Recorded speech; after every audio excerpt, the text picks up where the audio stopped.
Halo Fitness Mania, selamat datang di Dunia DIY. Kali ini saya akan membahas tentang kadang-kadang orang sering nanya sama saya, Mas Ade, kenapa sih dalam penghitungan kalori gitu ya, kadang-kadang sering kok semuanya suka disamaratakan gitu, 2000 kalori per hari, kenapa gitu ya.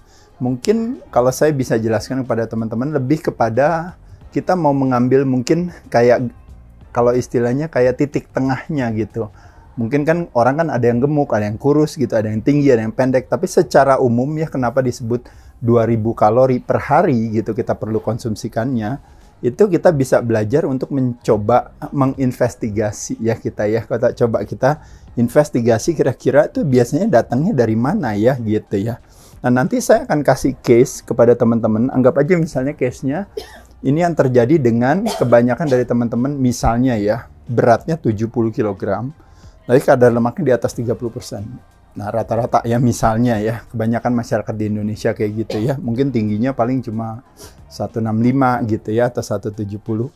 Yuk, kita langsung aja. Jadi yang pertama gitu ya, kalau kita berbicara kalori yang kita bakar saat kita istirahat, atau pada saat kita tidak melakukan apa-apa. Sebenarnya orang bilang tuh istilahnya, jadi sekedar hanya untuk hidup gitu ya. Tapi bukan pada saat itu ya. Tapi intinya sebenarnya kalori at rest kalau istilahnya gitu. Jadi average lah kalori yang dibutuhkan oleh badan.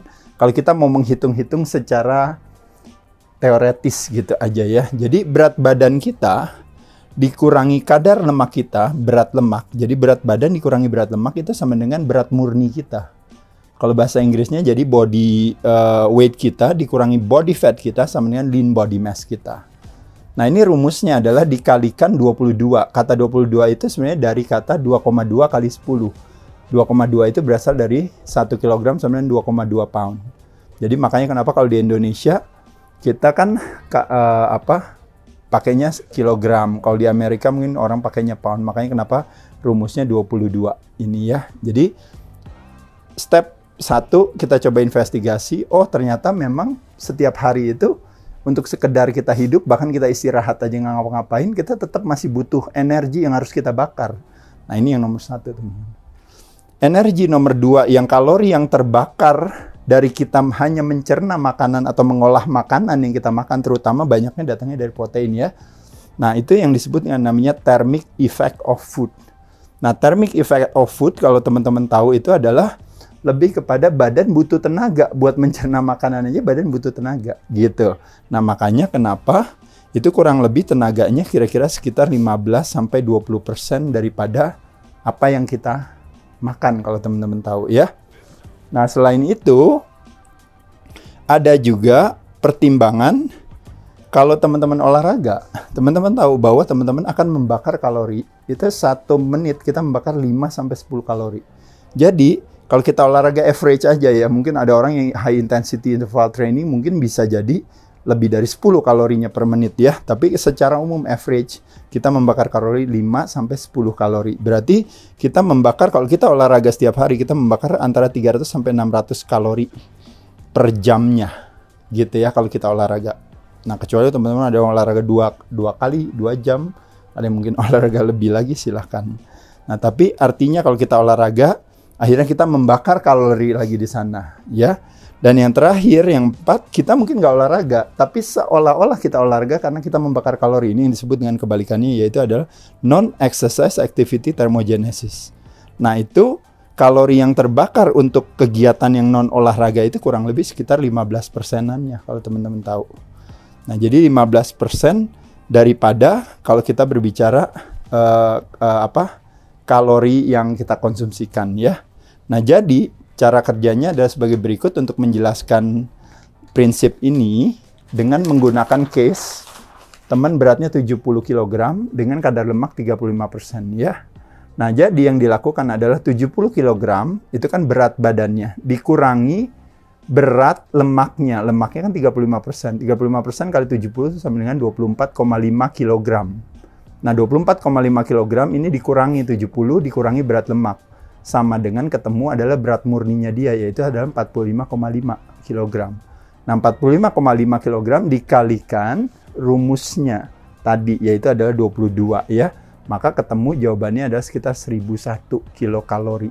ini adalah kebutuhan dia sekedar untuk dia hidup gitu. Pada saat beristirahat, dia udah butuh 1000 kalori. Ya paham ya teman-teman ya. Tapi teman-teman juga nggak boleh salah paham. Oh kan bener kan 1000 kalori, berarti saya boleh makan yang 1000 kalori. Cuma masalahnya kebanyakan dari kita lemaknya banyak. Nah lemak itu adalah sebenarnya cadangan kalori kita. Yang kalau berdasarkan ditranslate ke dalam sebuah jumlah angka uang misalnya ya. Itu cadangan kita, nomor rekening kita, atau apa namanya, bank rekening kita.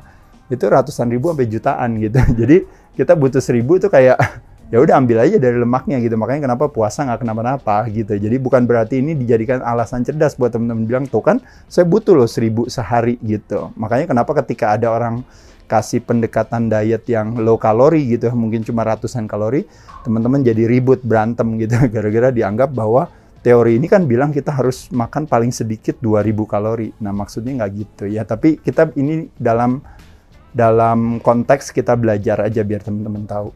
Yang kedua adalah thermic effect of food. Jadi kalori yang badan bakar untuk mengolah makanan. Nah jadi jumlahnya 1001 dikalikan 20%-nya. Yaitu adalah 200 kalori yang kita butuhkan. Untuk supaya apa? Untuk supaya bisa mencerna si makanan itu, terutama banyaknya datangnya dari protein ya. Lalu ketiga, yang namanya exercise activity thermogenesis. Nah tadi, anggap aja teman-teman olahraganya 1 jam, anggap aja ringan deh. Gitu, tapi nggak terlalu ringan banget, nggak terlalu berat banget, bahkan nggak terlalu berat sampai bisa lebih dari 600, kita ambil aja angka yang normal aja ya, biasanya 450. Tapi kalau teman-teman memang olahraganya proper bagus, ini jadi angkanya jadi 600 dong, bener gak ya? Tapi kira-kira segitulah anggap aja ya. Dan yang aktivitas teman-teman mungkin cuci mobil, mungkin cuci baju, mungkin cuci piring, atau mungkin nyiram tanaman gitu, atau mungkin apalagi yang lain lagi, mungkin kalau kayak Desi ngurusin anak ya bolak-balik sana sini. Itu berarti 1001 dikalikan 15%-nya, Des. Kenanya 150. Nah, jadi kalau kita jumlah semuanya, nanti kita akan bisa melihat ini adalah kebutuhan kalori kita yang kita bakar per hari. Itu kurang lebih sekitar 1800-an, tergantung daripada orangnya yang memang olahraga atau enggak. Kalau dia nggak olahraga, otomatis makin turun lagi di sininya. Tapi secara umum, teman-teman bisa lihat ini. Totalnya 1800, dekat nggak sama 2000 kalori tadi.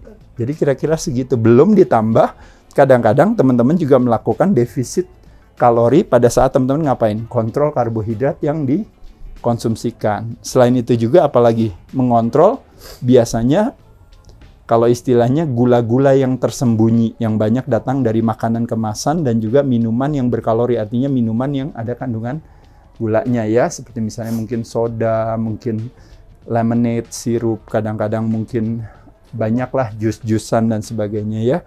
Atau makanan-makanan kemasan yang memang kandungan gulanya itu tinggi. Salah satunya adalah kalau kita berbicara namanya fructose atau high fructose corn syrup. Nah selain itu juga kadang-kadang kita kontrol juga lemak yang buruk yang datang dari berbagai lemak-lemak yang sudah sering saya kemukakan ya. Lemak-lemak olahan atau refined fats yang biasanya kebanyakan kadang-kadang menyebabkan terjadinya proinflamasi tadi atau peradangan di pembuluh darah kita. Kadang-kadang dikenal dengan namanya minyak sayur ya. Kadang dari kedelai, kadang dari sawit, kadang dari jagung, kadang dari kanola, kadang dari biji bunga matahari, juga margarin dan sebagainya. Ini adalah beberapa lemak olahan yang buruk yang kadang-kadang kita kurangi.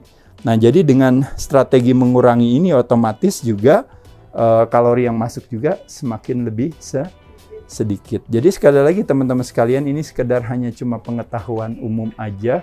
Betapa memang pada dasarnya sebenarnya badan kita sendiri membutuhkan kalori gitu. Di sisi lain, kalau kitanya juga punya strategi untuk kita bilang, saya juga mau kurangi juga kalori yang masuk ke dalam badan saya. Apalagi saya mau olahraganya, saya mau lebih baik. Apalagi saya juga mau aktif. Maka jadi kalau bisa lihat di sini sebenarnya potensi untuk kita terjadinya kegemukan atau overweight itu sebenarnya peluangnya lebih kecil gitu. Jadi oleh sebab itu teman-teman lihat, iya juga ya badan kita begitu cerdasnya dan kita memang membutuhkan sebegitu besar kalori. Tapi kenapa pas saya lihat perut saya dari dulu six pack, kenapa jadi six man? Karena teman-teman nggak melakukan hal ini gitu, nggak menyadari hal ini. Dan yang lebih parahnya lagi teman-teman mengkonsumsikan makanan-makanan yang kadang-kadang memang dalam kecepatan masuknya itu memang teman-teman nggak sadari ya. Kayak misalnya mie instan bisa 300-600 per serving kan. Lalu martabak manis bisa satu aja udah hampir 300 ya. Kadang-kadang teman-teman nggak mungkin makannya satu, pasti makannya paling nggak 3, 4, 5 atau bahkan setengah loyang, itu udah 2000 kalori sendiri gitu ya.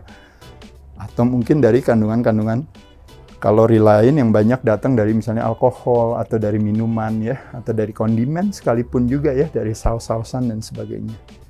Demikian teman-teman, kira-kira semoga bermanfaat ya materinya kali ini. Mohon maaf agak sedikit hitung-hitungan, tapi paling tidak teman-teman paham dan tahu ya. Silakan share materi ini dengan senang hati. Teman-teman juga boleh kasih cerita atau komentar biar teman-teman yang lain pas dengerin komentar atau membaca komentar teman-teman juga bisa saling belajar. Saya ucapkan terima kasih, semoga bermanfaat teman-teman. Dadah.